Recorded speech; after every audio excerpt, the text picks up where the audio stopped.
Welcome to the UPoker Academy Poker Lecture Series designed to make you a better poker player. This is Lesson 2, Shorthanded versus Full Ring.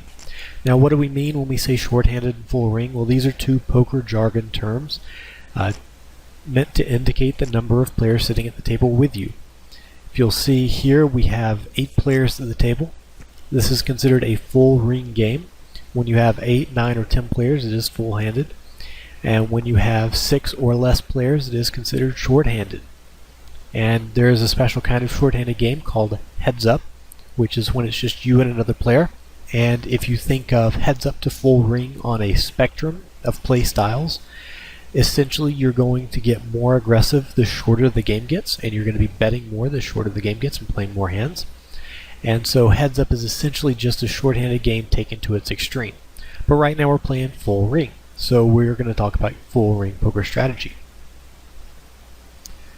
So in full ring poker, you basically divide the table up into 3 sectors. You have the blinds, then you have early position, then you have late position. And these are meant to indicate your position on the table relative to the button. So right now we're in the blinds, we're in the big blind. So as you move closer to the button, your strategy changes. And we're going to talk about position in another lecture, but be aware that in full ring, you have several more people in each position than you do in shorthanded or heads up. And what that means is that you have more players you have to beat by the river. So for your hand selection, this means your hand selection needs to be tighter. In full ring, you need to play fewer hands because there are so many other hands out there. You do need to make very strong hands when you do get it all in. Hands like top pair are generally okay to play, depending on your stack size, which we talked about in the first lecture.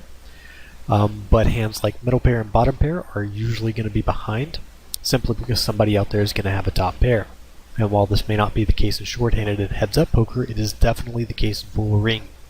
So the first rule of full ring is you play strong hands.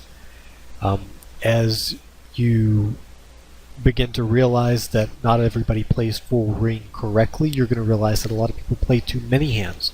This leads us to the second rule. You play tight in full ring. You want to play, to get strong hands, you want to play hands that are that have 2 high cards, particularly an ace with a very good kicker, like an ace-jack, ace-queen, or ace-king, or a king-queen.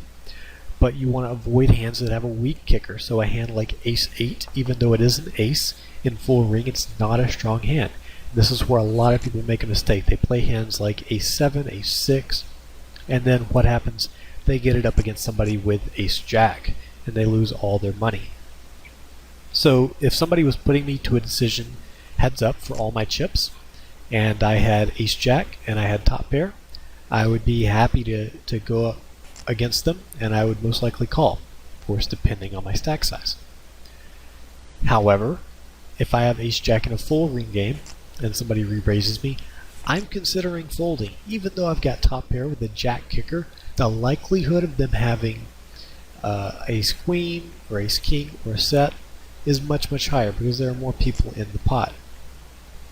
So that's the second rule of full ring play, which is play tight. The first rule, if you remember, was play strong hands. And the difference is when we say play strong hands, we're talking about after the flop. You want to play hands that make good hands, so your top pairs.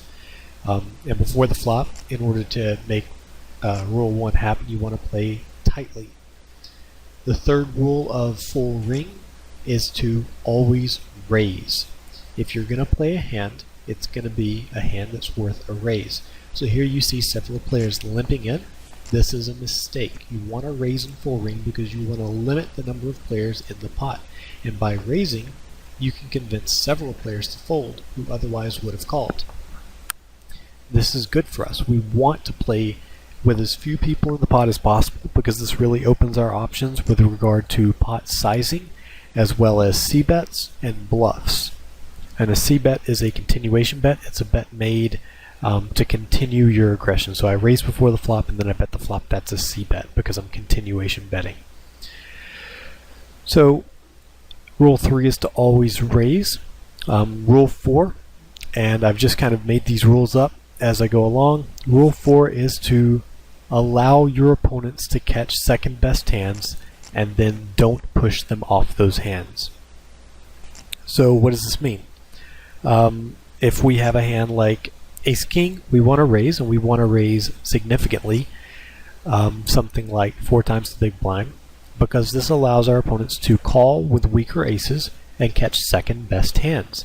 Hands like Ace 9 would call, they would flop the ace along with us, and they would lose their entire stack. And this is exactly the kind of behavior we want to encourage. So how do we put this all into practice? Well, usually you start with a starting hand chart, and there is one available on Risk-Oriented under the Tools section. But the starting hand chart only tells you part of the picture. What's more important is the stack to pot ratio we talked about in the first lecture, the stack sizes lecture. And we want to always keep in mind your stack to pot ratio in full ring. But essentially it's just going to be a feel game. If you feel like you're in a good position and you've got a good hand, and you believe that a raise is appropriate, then you can generally play the hand. Now let's talk about how that changes for shorthanded poker, because this is a lecture that's supposed to cover shorthanded as well as full ring. As you get shorter, say 5-handed, you become much more affected by the blinds, and you need to make more raises, and you need to play more aggressively in order to take the blinds, because there are fewer people in the pot. The likelihood is that nobody's got you beat just yet, and the likelihood is nobody's got a very, very strong hand that they might want to play against you. So we are going to raise more frequently 5-handed, which we are now for the time being. It looks like a couple of players might sit back in. But you still want to limit your raises to when you feel confident that raising is the right play. So when you're on the button and you've got a decent hand, you still don't want to raise with hands like Jack 4, because stealing the blinds is not as valuable as building a pot and taking it down with a great hand. Other things to note about short stack poker.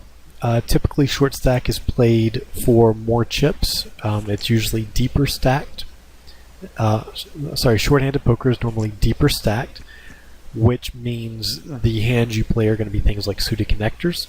However, if you are playing in a shorthanded game that is short stacked, you have a very interesting conundrum, because you may actually be able to raise with much weaker hands because the stacks are so much shorter. You were playing 4-handed, and we've got Ace 10 in the big blind, and we are going to make a sizable raise with this hand, because the chances are nobody's got a great hand, and because we're playing just 30 big blinds deep, we're going to be confident that if we do catch the ace or the 10, that we are going to get our chips in. This allows us to play hands for raises and even re-raises that we might have folded in full ring poker or deep stack poker. A great example of this would be if we had something like 9-10 suited on the button and middle position re-raises us.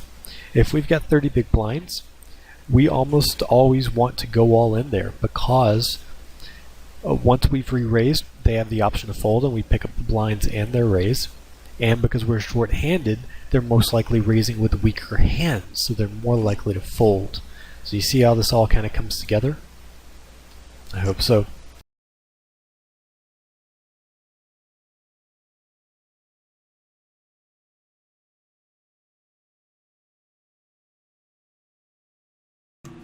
So we're going to let this hand play out, then we're going to wrap it up. Please remember to check us out on riskoriented.com, on YouTube, and on twitch.tv for more great poker strategy just like this.